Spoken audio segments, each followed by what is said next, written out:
completely dead. Ryan always put pressure on me to orgasm. Right here. I gave him his nose job. He wanted. Imagine killing your ex just for moving on from you. Yep, in 2012, this is exactly what Shayna Hubers did to Ryan Poston. Then her interrogation shocked all those who listened. Her reasoning made no sense, and the way she spoke about Ryan was simply chilling. This is the full story of Shayna Hubers and the outrageous murder of Ryan Poston. On the evening of October 12, 2012, in Highland Heights, Kentucky, 29-year-old Ryan Poston was getting ready to go out. Just then, his ex-girlfriend Shayna knocked on his door. A few minutes later, she called 911. Ma'am, I killed my boyfriend in self-defense. 21-year-old Shayna Hubers was on the line. She was a grad student on her way to becoming a psychologist. Now, she was frantic, but she seemed more worried about her welfare than her boyfriend's. I killed him in self-defense. Okay. He's completely dead. How long ago did you him? 10 or 15 minutes ago. Are they gonna arrest me? Ma'am, I don't know what they'll do. I mean, I'm not a murderer. Of course, Shayna was arrested at Ryan's apartment that night. Sadly, Ryan could not be resuscitated. Shayna had shot him 6 times. This begged the question, was it really self-defense? The detectives took Shayna to an interrogation room. She would be there for 3 hours, and the detectives did not ask her one question. Did I do the right thing? Ma'am, I don't know what's going on. Can I talk to you? Whoever came into the interrogation room, Shayna was more than happy to talk to. She didn't even ask for a lawyer or wait for the cops to read her Miranda rights before she opened up. I think that there are 2 different ways to look at that. Number one, you could say that that's something that an innocent person would do because they want to explain the situation and have the police better understand why they're sitting in that room before them. Or it could be looked at that she thinks that she's smarter than all the investigators. Unprompted, Shayna insisted that Ryan had been physically abusing her, so she had no choice but to shoot him. However, she didn't sound empathetic or even shocked about what she'd done. I shot self-defense because he's done stuff before where I've hit my head on the headboard and could have died. In her tone, one feeling could be heard over and over again. She was happy that she'd killed Ryan. Shayna made it clear that if she hadn't shot him that night, he would have killed her eventually. He was physically violent with me and threw me around the room, into the dining room, all the way into the living room, back into the dining room. I knew he was gonna hit me again or throw me or something again. And there was a gun laying right there, and I knew what the next thing might have been, and I picked up the gun. Wait, she knew what the next thing might have been. Did she just know, or did she presume? And was Ryan actually threatening her, or did she just believe she was in danger? In the middle of him doing something with his arm or saying something crazy, shot him. Using a gun as a response to being thrown around the room might seem like an exaggerated response, but the detectives did note Shayna was much smaller than Ryan. He's so much bigger than me that him hitting me versus me hitting him is not really an even fight. Experts in domestic abuse point out that many times women have to use weapons to defend themselves, as they don't have the strength to fight back with their bare hands. When there's a couple where one person largely outweighs the other, that if there is some sort of abuse, that weapons must or can be used to overcome that fear of death and imminent harm. Shayna also mentioned that she knew where the gun was, as Ryan had used it to scare her before. He's pulled guns on me as jokes before. And what would you do if I shot you right now? What would you do if I... I was afraid. If this was true, it was a pretty disturbing scenario. This was psychological abuse too, as the forensics team would discover. Ryan was indeed a gun enthusiast, and there were guns and ammo thrown around the house. But they couldn't prove that Ryan had behaved that way with Shayna. In fact, when the forensic team analyzed the crime scene, they found no signs of a struggle or of a previous fight of any kind. The crime scene shows us there were no disturbances in the living room that would prove that any kind of knockout, drag-out fight even occurred. The coffee table, the kitchen table were covered with items, nothing was knocked over. And the TV that she claimed she was shoved into had layers of dust on it and nothing was disturbed. If not even the dust was knocked from the TV screen, Shayna's story seemed to crumble. But she went on and on and on. When I shot him in the face, and he had put his arm across the table and had it in my face, he wasn't completely standing up. He was like this. Then there was the way in which Shayna killed Ryan. That night, she shot him in the face twice, closed the gap, and then shot him 4 more times. I don't know about you guys, but that doesn't sound like self-defense to me. Shayna's explanation for shooting him 6 times? He was laying with his face on the table, like twitching. I knew he was gonna die a very slow and painful death. So I shot him enough time to kill him so that he wouldn't suffer. You know how sometimes psychopathic murderers paint themselves like angels of mercy? Seasoned detectives hear this story many times. I shot him a dozen times to make sure he doesn't suffer. Well, why did you shoot him in the first place? Also, Shayna shot Ryan in the head. Shooting somebody initially in the head is an example of somebody who wants somebody dead. Otherwise, self-defense would be shooting as fast as you can and then leaving the scene, which she had ample opportunity to do. There were 1,000 other spots she could have aimed at, and yet she went for Ryan's face. I killed him in a mechanism of self-defense, or shot him in a mechanism of self-defense, and then knew he was gonna die, so put him out of the misery. No expert analyzing this case thought for a second that Shayna was heroic or merciful when she shot her ex in the head. It's a hard thing to do, to pull the trigger and shoot someone. Potentially being something that is more nefarious, more sort of evil than perhaps it actually was. Do I think she was trying to put him out of his misery? I think she thinks she was trying to put him out of his misery. Indeed, Shayna could very well believe her lies, maybe even to the extent that she doesn't know that she's lying. But you guys, that's not exactly true in this case, and you'll see why. I picked up the phone and called my mother and said, "Mama, what did I do?" And she said, "You call the cops, Shayna. You gotta call the cops." Shayna switched between telling the timeline of events and complaining about her losing her freedom. I don't want to go to prison. I don't think I deserve to. Once you know all the details of this case, you'll get just how disgusting her statement is. Not only does she not feel remorse for killing Ryan, she is actually pitying herself for wrongfully going to prison. I've learned that a person's inability to have any kind of remorse or empathy are dealing with some kind of mental health issue. During the interrogation, it was all about Shayna. I feel like everyone knows me well enough to know that I didn't just plot and kill a dude. She worried about people's opinions of her and called Ryan the dude. She also knew what the detectives would suspect her of, so she countered that before they even asked her about the motive. It wasn't killing him because I was spiteful. It wasn't killing him because I'm done with the relationship. It was, you're evil.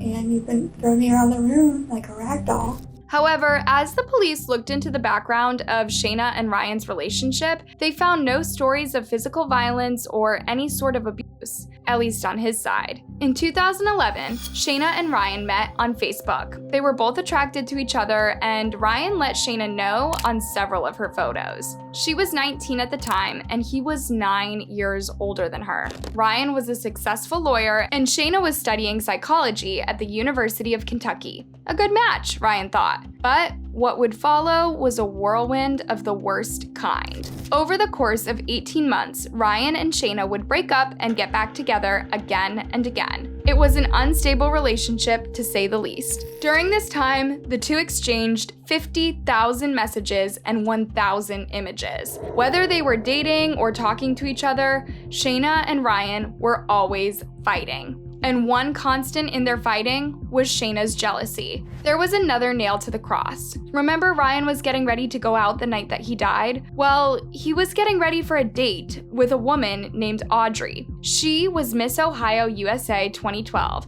and just like Shayna, Ryan had met her on Facebook. They were supposed to have their first date that night. Ryan had broken it off with Shayna again, and this time he meant it. he was ready to enter the dating scene again and leave the toxic environment that was dating Shayna. Imagine what picture this paints for Shayna's case.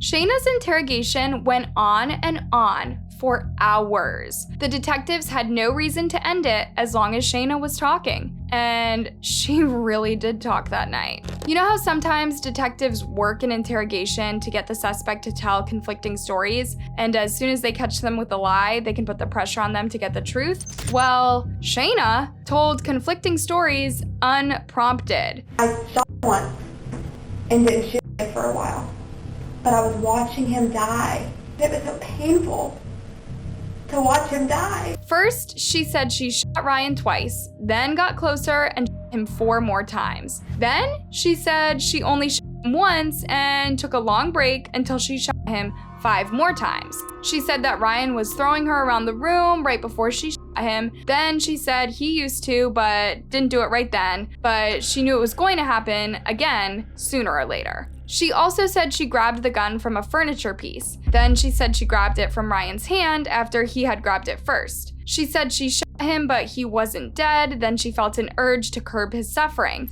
Then another story. She was sure that he was going to die anyways after the first 2 shots, so she shot him 4 more times. Then she said that he had a deformed face after she shot him first, so she thought he would rather die than be deformed for the rest of his life. Couldn't stand to watch him twitch. I knew he was gonna die or have a completely deformed face.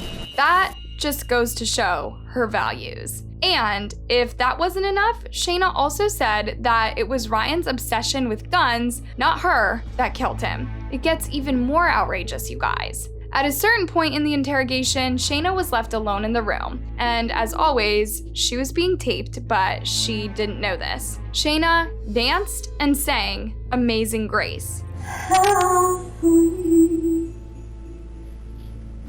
the sound. Then, she happily admitted, she even boasted about killing Ryan. I did. Yeah, I did. I can't believe I did that. Just before the detective came back in, Shayna whispered, "I'm so good at acting." Shayna proved that she knew she was lying. She wasn't just a person suffering from mental health conditions, unaware of reality. She knew she was playing the victim, and she knew she was painting Ryan as a villain, and she was proud she'd murdered him. Not only did she have 0 empathy for Ryan, she was outright euphoric about killing him. Lack of remorse, the lack of empathy. Again, she's showing she's in a place of complete self-preservation. When the detective came into the room, she was again concerned for her freedom. Do you think they're gonna take me to jail? It was her that had the questions again. Here's a good question. If I had to go to jail, can you shower there? I have to shower in front of people? Oh, oh my god. Yeah, that was the actual concern here. Then she expressed another worry about going to prison. I don't know if anyone will ever want to marry me if they know that I killed my boyfriend in self-defense. She had 2 fixations, that she killed Ryan in self-defense and that people might perceive her in a negative light after killing him.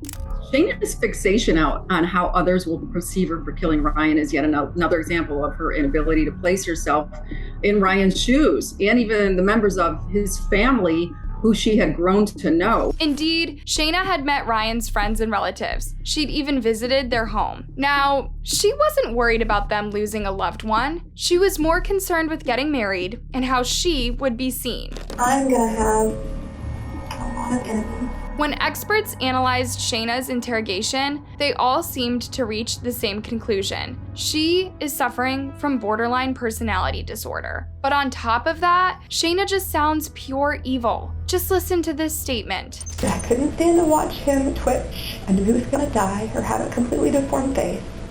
He's very vain and wants to get a nose job. I shot him right here. I gave him his nose job. He wanted.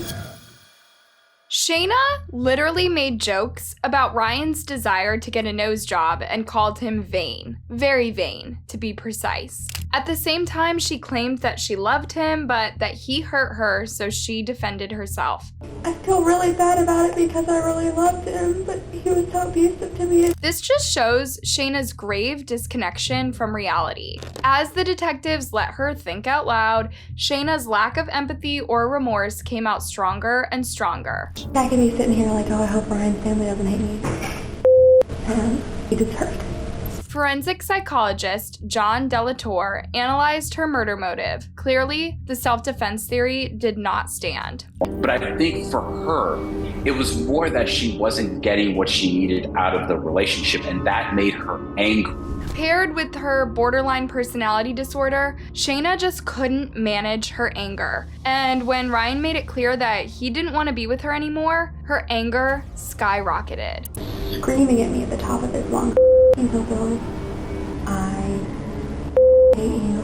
The more the detectives dug into their relationship, the clearer it all got. Ryan wanted to get out of the relationship, but Shayna was unable to respect his wish. She would turn up at his apartment unannounced, stalk him, and text him compulsively. "I can't let you go, Ryan. You're my Ryan. You deserve better. You really do. Please don't leave me, Ryan. Am I not pretty enough? You're wasting your time with me. I'm just never going to be able to give you what you deserve. You break my heart. Please love me back, even as a friend."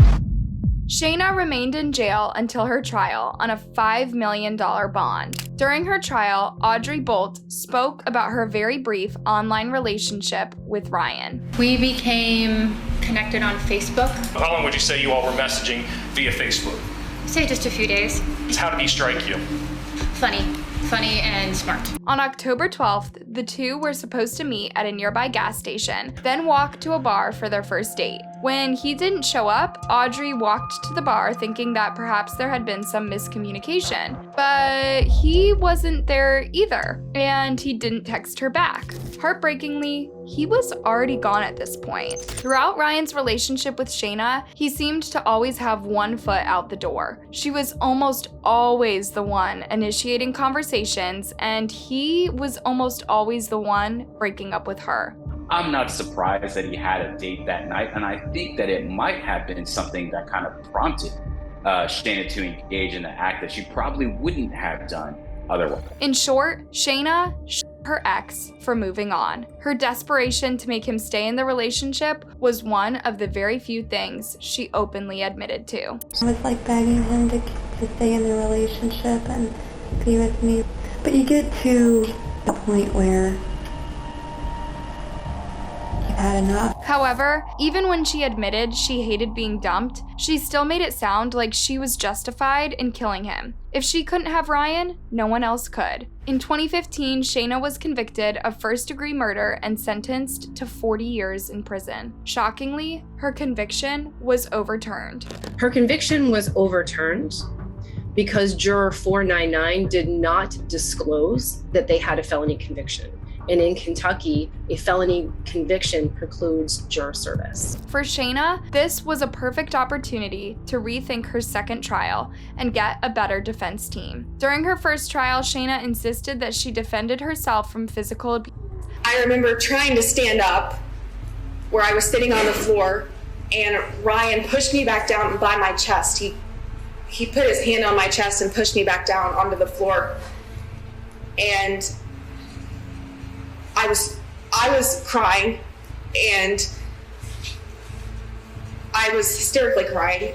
But there was no evidence of physical abuse at the hands of Ryan, and the crime scene was pretty pristine, and no one testified against Ryan. As far as people knew, he was a kind, gentle person. The only thing he'd ever done was break up with Shayna. At her second trial in 2018, Shayna went with a different strategy. She would tell stories of intense emotional abuse.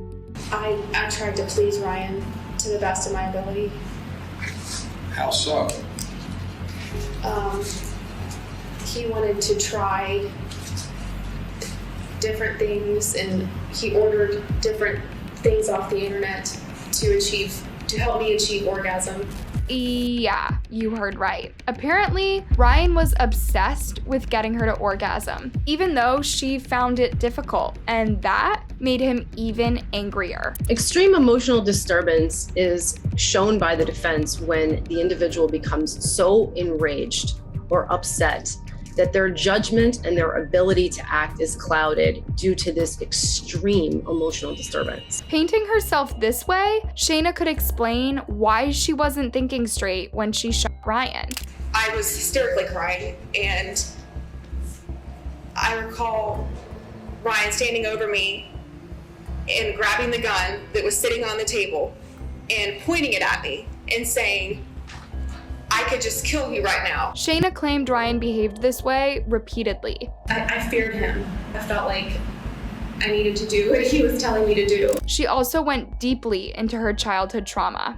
I was assaulted in the restroom by a stranger. If this actually happened, it's terrible. People who have experienced SA never fully recover from it, and the trauma can manifest in many ways. But what if Shayna is lying about this too? Is she being a good actress again?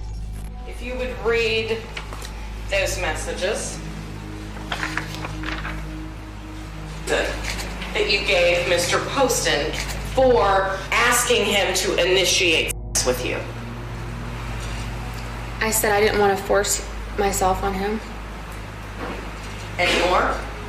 Was that also on there? Yes. Yeah, any more. You didn't want to have to force yourself. It's pretty sad that Shayna found it so easy to lie about being a victim of Ryan's physical. It is also unfair to so many other women out there. What about all the women who do suffer physical abuse at the hands of their partners? According to the National Domestic Violence Hotline, 1 in 3 women experiences SA, physical abuse, or stalking at the hands of an intimate partner. If Shayna used these stats to her advantage, it's an insult to all of the survivors out there. And he picked me up from an awkward angle and threw me from the doorway. He screamed at me, "You're a up person, and you're a person because you were touched when you were a little girl, and that's why you can't orgasm, and that's why I can't love you, and that's why no one will ever be able to love you." Sheesh. At the end of the trial, the prosecution showed a pretty bleak scenario. On that night, Shayna Hubers murdered Ryan Poston. Not out of self-defense, not because she wasn't in control, but because she was not going to allow him to reject her and move on to be with someone else. Shooting Ryan in the face made it pretty clear she wanted him dead. Then there was intentional overkill, or shooting him 5 more times. Shayna had also texted one of her friends earlier that week, "When I go to the range with Ryan tonight, I want to turn around, him, kill him, and play like it's an accident." So it was premeditated too. Finally, there were her own statements to 911 that night. He was twitching and I knew he was gonna die anyway, and he was making funny noises. I shot him a couple more times. Finally, there was a verdict again. The jury fixed the defendant, Shayna Hubers' punishment for the offense of murder at life imprisonment. This time, Shayna was sentenced to life in prison, an even longer sentence than her initial 40 years. She will be eligible for parole in 2032, but who knows if she will ever get parole. You have to show a lot of remorse to get paroled after murder. Shayna made headlines one more time after saying she fell in love with a fellow inmate, a transgender woman she called Richard, McBee, or Unique Taylor. She described Unique as her soulmate and claimed she was innocent. To me, I don't see Unique as a gender. I don't see Unique as a man or a woman. I see Unique as a soul that I love. So if I slip up in my wording, it's because to me, this is a person that I love. It's not about this person's gender. I think it can be easy to slip Although up. it is, and it's difficult for others to understand. Sure. She also said the two would remain in contact no matter how their sentences panned out. Then, Shayna asked the court permission to marry her lover. In June 2018, she was granted permission and the two married, just a couple of months before she got her life sentence. A year later, the two got divorced. Shayna's frantic efforts to avoid abandonment, her issues with regulating emotions, and her unstable relationship patterns are all symptoms of borderline personality disorder. They explain her reasoning, if you will. My opinion is that at the time she shot Mr. Poston in 2012, Ms. Hubers' psychological condition was seriously abnormal. And you also learn that the effects of borderline personality disorder are most intense in the early to mid-20s. And so she was at a particularly vulnerable time in her life. However, BPD does not excuse murder, and no one suffering from any mental health issue is guaranteed to become a killer. Killing Ryan is on her, not on her childhood trauma, not on her diagnosis, and definitely not on Ryan's gun enthusiasm. It's heartbreaking to see this case wrap up without an apology from Shayna. Her only statement about Ryan's parents was during her interrogation. I could be sitting here like, oh, I hope Ryan's family doesn't hate me. And he deserved it. He deserved it. Her prison sentence is the only way Ryan's family and friends can get justice. But can they ever recover from losing their loved one in such a brutal, senseless way? Hey, thanks for watching. What do you think about this case? Do you know of other crazy, jealous murder stories? Let me know in the comment section. And before you go, make sure you like, subscribe, and hit that bell button. See you next time.